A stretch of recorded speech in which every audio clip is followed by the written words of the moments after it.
Hello guys, welcome to my channel Netcash on WebTech Zone. In this video tutorial we are going to learn how to hide slides on Google Slides. Okay, so here you can see I am on my Google Slides.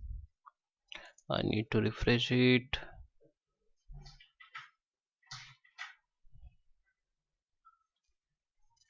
So guys, I am on my Google Slides. So here you can see I have 5 slides and I want to hide some side between these.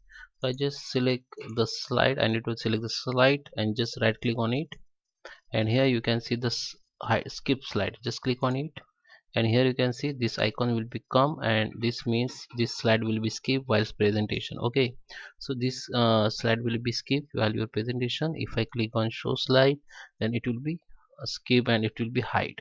So just unhide, just right click and just untick on skip slide, then it will be unhide. Okay, so guys, I hope you like this video. Please subscribe me. Thank you for watching.